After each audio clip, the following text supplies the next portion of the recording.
আমাদের প্রিয় রাহবার আল্লামা মামুনুল হক গতকাল মুক্তি পেলেন। মুক্তি পাওয়ার পর তিনি যে ভাষণ দিয়েছিলেন, হাজার জনতার সামনে তিনি দাঁড়িয়ে বলেছেন, দুনিয়ার মানুষ শোনো, আমাকে 3 বছর 2 মাস বিনা অপরাধে জুলুম করে আমাকে জেলের ভিতরে বন্দি করে রেখেছে।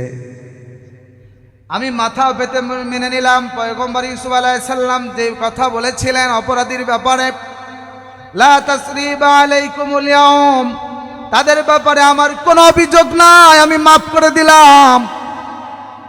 আমার কত মায়ের বুককে খালি করা হয়েছে শাপলা চত্বরে হেফাজত, আমরা হয়তো সেটাও মেনে নিলাম, কিন্তু জীবনের বিনিময়ে হলেও, জীবনে শরীরে 1 ফোঁটা রক্ত বাকি থাকতেও আমরা কখনো রসুলকে গালি দিলে পারে, আল্লাহর অবমাননা করলে পারে বাংলার জমিনে তাদের বিচার করতে হবে। এই ব্যাপারে আমরা কখনো কারোর সাথে কোনো আপোষ করব না, ঠিক কিনা বলেন? এটা নিয়ে আবার কিছু নাস্তিক আছে, আবার কিছু মাজার পূজারি আছে, ছাগলের 3 নাম্বার বাচ্চা। দেখলাম একটা বলতেছে গিয়াসউদ্দিন তাহেরি, এই পাগলা মাজার পূজারি, ও বলতেছে যারা ওলি আল্লাহর সাথে বেয়াদবি করে তারাই জেলের ভিতরে যায়, তাদেরই ভয় হয়। তার মানে বলতেছে আমাদের কোনো ভয় নাই, আমরা কখনো জেলেও যাই না, আমাদের কেউ আটকায়ও না।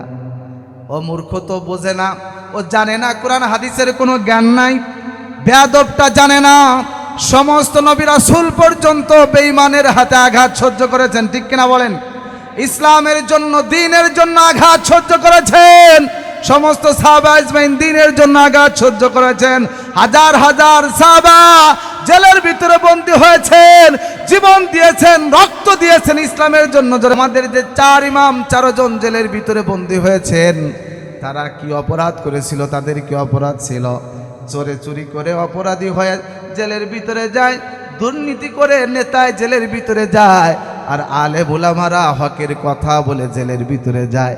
সবার জেল একরকম হয় না, আলেমরা জেলে গেলে তাদের সম্মান বাড়ে, তাদের ইজ্জত বাড়ে, আর চোরারা নেতারা যদি দুর্নীতি করে যদি জেলের ভিতরে যায় তাদের অসম্মান হয়, তাদের ইজ্জত কমে যায়। সোনা যেমন পুড়লে পারে খাঁটি হয়, গলার চেন হয়, মালা হয়, হাতের আংটি হয়, কানের দুল, নাকের ফুল হয়, ঠিক তেমনিভাবে আলেম ওলামা জেলের ভিতরে বন্দী হওয়ার পরে তারা খাঁটি হয়। আগামীতে মামুনুল হকরাই ইনশাল্লাহ বাংলার জমিনে শাসন করবে, ঠিক কিনা বলেন? আমরা চাই জামাত বলো, হেফাজত বলো, খেলাফত বলো, ইসলামী আন্দোলন বলো, চরমনাই বলো, তাবলিগ বলো, কওমি বলো, আলিয়া বলো, সমস্ত মুসলমান এক হয়ে যাও। বাংলার জমিন আলেমদের দিকেই তাকিয়ে আছে, জোরে বলেন ঠিক কিনা? আমার ভাইয়েরা, আমরা ঘুমিয়ে পড়েছি, চুপ আছি, এই জন্যই আজকে শতকরা 92% মুসলমান যেই জমিনে বসবাস করে, এই দেশের ভিতরে আমার ফরিদপুর, আমার মধুখালীতে কিছু জঙ্গি মার্কা হিন্দু সন্ত্রাসী দল মুসলমান 2 ভাইকে, 2 যুবককে পিটিয়ে পিটিয়ে হত্যা করার মতো সাহস পায়, ঠিক কিনা বলেন? রক্তক্ষরণ হচ্ছে বুকের ভিতরে, আমরা এটা মেনে নিতে পারি না, মানা যায় না। আমাদের দাবি হলো মুসলমানদেরকে যে হিন্দু জঙ্গি সংগঠন, যারা উগ্রবাদী হিন্দুরা আমার মুসলমানদেরকে পিটিয়ে পিটিয়ে আঘাত করে হত্যা করেছে, তাদের বিচার করতেই হবে। উল্লেখযোগ্যভাবে জনসম্মুখে তাদের ফাঁসির দাবি করি, ঠিক কিনা বলো মুসলমান?